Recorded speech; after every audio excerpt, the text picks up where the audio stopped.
Good evening and welcome to the Talent Television. Indeed, it has been a while and I'm very thrilled to welcome you once again in the Talent Television Twilight Bulletin. I will be your host for tonight, Billy Oko Mboya. Thank you for joining us and welcome to the broadcast.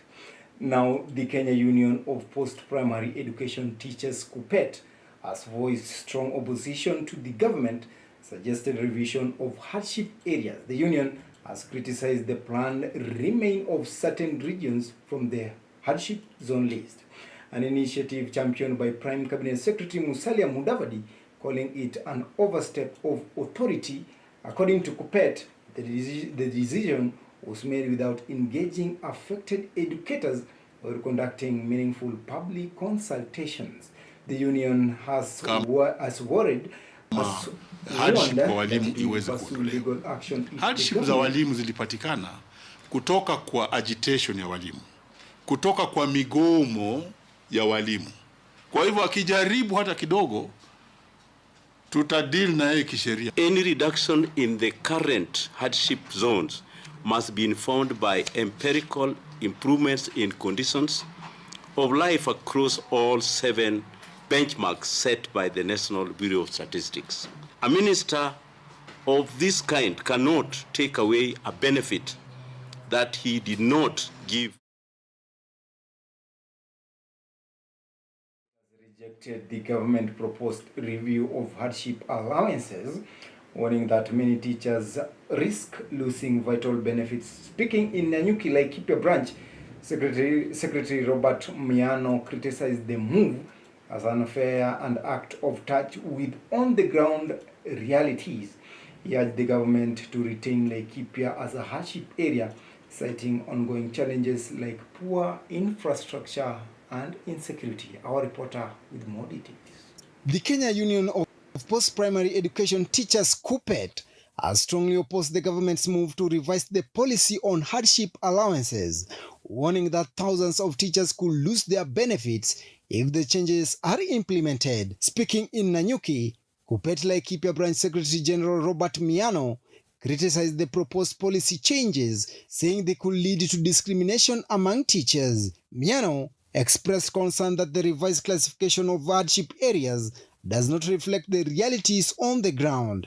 Bado usalama hauko sawa, kama ni mambo ya transport na infrastructure, mabarabara bado iko vile ilikuwa, haija improve sana, na ukosefu wa maji na mambo kama yale. So mimi ningetaka kuuliza serikali inapofikiria kuondoa hardship allowance, ichunge sana, isiguze Laikipia. Hawezi ukakompea Laikipia na mtu wako Nyeri, mtu wako kule Kiambu. Hapa sisi tunapigana na verdicts kila wakati na hardship haistahili kuondolewa. The outcry follows remarks by Prime Cabinet Secretary Musalia Mudavadi, who told Parliament that a review of hardship areas is necessary, citing infrastructural improvements in previously marginalized regions. However, Miano dismissed the justification, arguing that many areas, including Laikipia, still suffer from poor infrastructure, insecurity, and lack of access to basic services such as clean water. He urged the government to reconsider the proposal and ensure that Laikipia County remains listed among the hardship areas, warning that removing it would demoralize teachers working under difficult conditions. Reporting for Gifted TV, I'm Billy Mboya. It is with it. Now on to other news. Primary school teachers in West Pokot have begun digital training as part of efforts to support the competency-based curriculum CBC. The program, led by FCDC in partnership with the Raspberry Pi Foundation and the county government, targets 12 pilot schools. As Raspberry Pi CEO Rachel Bennett urged the national government to improve electricity and internet access in rural areas of FCDC. Our reporter with more details. Communities received a major boost today as officials from the Frontier Counties Development Council FCDC launched digital literacy training for primary school teachers in West Pokot County. The training, initiated in collaboration with the county government of West Pokot and the Raspberry Pi Foundation is part of a broader strategy to support the competency-based curriculum CBC through grassroots digital empowerment. To open the computing curriculum project in West Pokot County, and that's to support young people to have the knowledge, skills and confidence to learn and create with computing and digital technologies. Speaking during the official launch of the program, Raspberry Pi Foundation CEO Ms. Rachel Bennett emphasized the importance of equipping young learners with the knowledge and confidence to learn and create using technology. She also highlighted the need for stronger support from the national government to overcome key challenges such as electricity and internet connectivity in rural schools. Currently, the program is being rolled out in 12 pilot schools located within the county headquarters. It's the national government and other partners. We can partner as the county government of West Pokot so that we make sure that there will be high level of power connectivity across the county and also the internet connectivity. Because as we speak now, we have only targeted 12 schools that is within the headquarters of the county, which is believed to be having probably the internet access and electricity connectivity. Officials noted that teacher training rates and access to digital resources remain significantly low in FCDC counties, calling for increased government intervention in infrastructure development. FCDC CEO Dr. Idil Farah underscored that bridging the digital divide is essential for the successful implementation of the CBC in marginalized regions. The rates of teacher training, teacher population, and so on are very low within the FCDC counties. And that's why the county government has to come in and help with infrastructure, help with ensuring that some of this infrastructure is in place as we assist the national government in delivering these programs. The digital divide is what is going to really determine whether CBC works in our respective counties and schools and so on. He urged both county and national government to invest more in digital infrastructure to ensure no learner is left behind. Reporting for Gifted TV, I'm Billy Mboya. Now on to other news. Transport Cabinet Secretary Kipchumba Murkomen has revealed that investigations into the murder of Kasipul MP Charles Ongondowere have uncovered the involvement of individuals close to the late legislature. Speaking during a special national security forum held in Meru County, Murkomen affirmed that the security agencies are doing everything within their power to ensure the safety and protection of all citizens across the country. It is within my knowledge that we have made very significant progress in arresting the perpetrators and their collaborators. And it will shock you to note that this is a very heinous crime that was done in a very cavalier manner, involving people that ordinarily some should have taken good care of the interests of the Member of Parliament. And so in the process, we want to affirm that the government of Kenya is committed to making sure that those perpetrators, some which have been arrested and others, their collaborators who will be arrested anytime soon, will be brought to book. They will be an example. Their discipline will be an example. Their punishment will be an example to anyone who thinks that they can run away from the law and who thinks that they can hide from such crimes. And sorry for the late confusion. We pronounced Interior Cabinet Secretary as Transport Cabinet Secretary. Now, the national under-20 football team coach Salim Babu had made changes in the team to face Nigeria this night. The match, which is ongoing, has ended still 1-1, with Salim having this to say.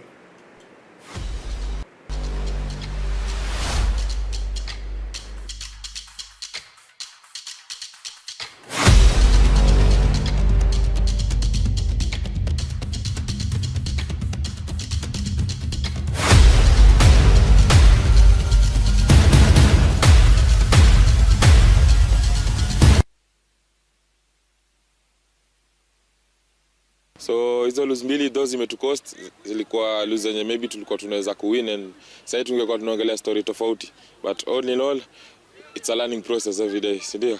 Mimi kama striker nilifanya job yangu ya kufunga, but though defending pia we have to do it as a team, so there we failed a little bit. Mechi kienda kumalizika kipindi cha kwanza kidogo tunakuwa na lapses mingi sana kwenye defense line, alafu tuna concede mabao ambayo mimi naweza itani school mistakes, si mistakes za kufanya kwa hii level.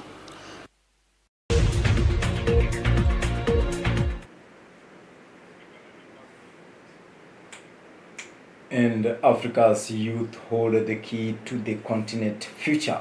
And today leaders were reminded of that at the Duke of Edinburgh Summit, as calls rang out for greater investment in young people to fuel economic growth and lasting development.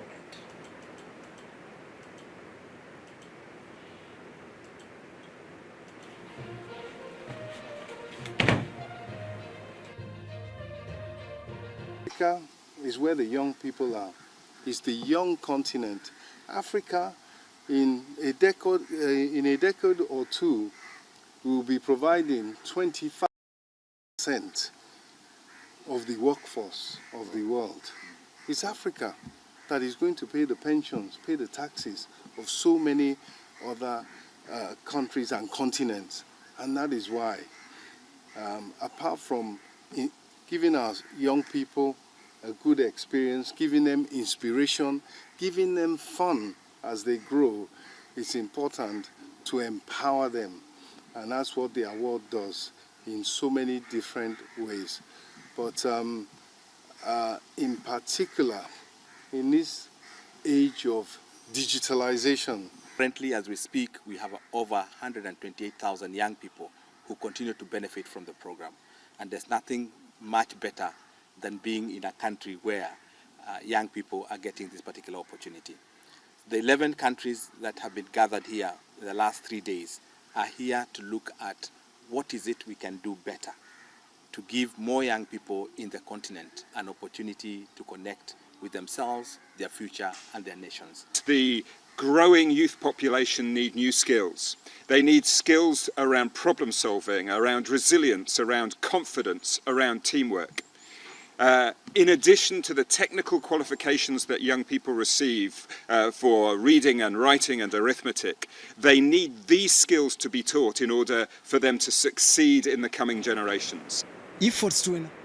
Dear viewer, thank you for watching tonight's Twilight Bulletin of the Talent Television. This news program was sponsored by Guest Africa Training Centers, as their May intake campaign is ongoing in various schools and faculties. I've been your host for tonight, Billy Okot. From the Talent Television crew, we wish you a very good night. See you tomorrow.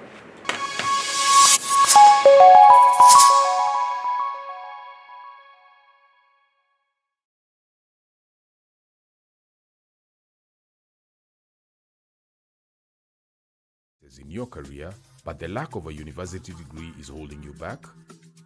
You're not alone. Many successful people who are brilliant and gifted equally missed out on a traditional schooling. But what if your life and work experiences on the job could count towards a college degree? Well, guess what? They can. Introducing Matric, the revolutionary program that turns your real-world experience into college credits. Built a business? Managed a team? Matric can translate those skills into a bachelor's, master's, or even PhD much faster and at much lower costs. Don't let a mere lack of academic papers hold you back. Join governors, MPs, and CEOs who've used Matric to achieve